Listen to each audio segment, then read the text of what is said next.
Yeah, but I don't think people wake up in the morning and go, gee, I think life is so great, I want to be an Uber driver. Or a Lyft driver.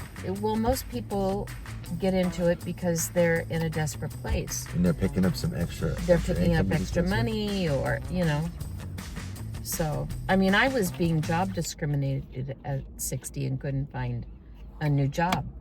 But I basically went, I have a car, so I can go earn money. And it just turned out that I love to drive. And I love flexibility. I had a woman today that was running late. She was 43 seconds from timing out where I could have canceled her. And the next thing I know, I see her coming out the door with a walker. My heart sunk. With a walker? Yeah, she had a walker. One of the big honking ones. But it's a good thing you waited.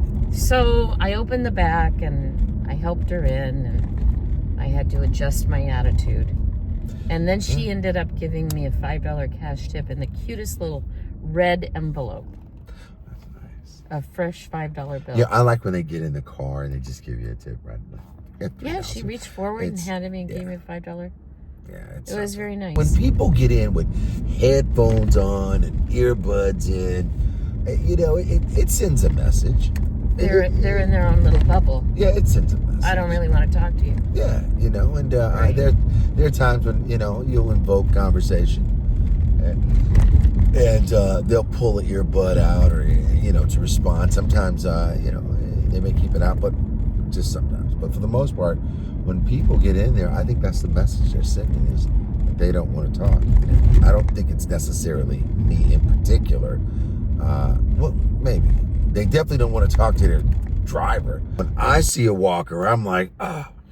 Well, I had that thought. But that, but you can't you have that inside. I got to open the trunk and I got to collapse this thing and I got to lift it up. And it's bigger than me. And it's like, yeah, I'm inconvenienced. But, they need your help. Right. And you're here to help. Right.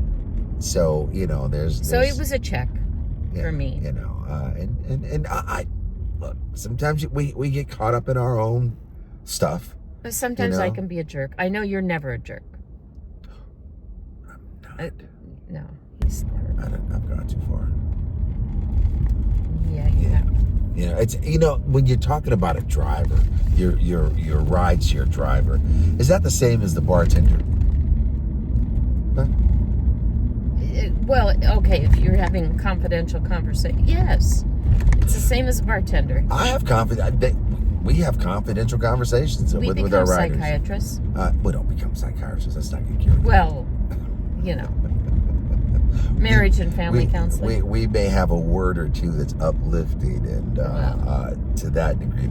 For those riders that are just standing there, not acting like you've called a ride share to pick you up, that just blows my mind. I had somebody on the corner of Grand and 8th today. Right.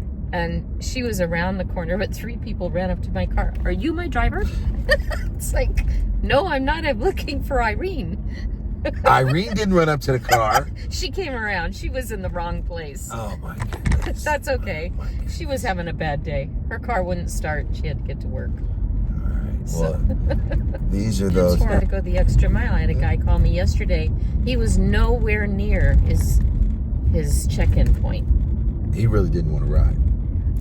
He couldn't figure out how to move the pin to where it was supposed to be, so I had to circle around the block to get him. But that's the cool thing is, like, when you call him and you have phone conversation that is clear, it works. That is tremendous, folks. Riders especially, on the phone talking with your driver. Yeah, let them know where you're at, and they'll find you. It is to pick them up.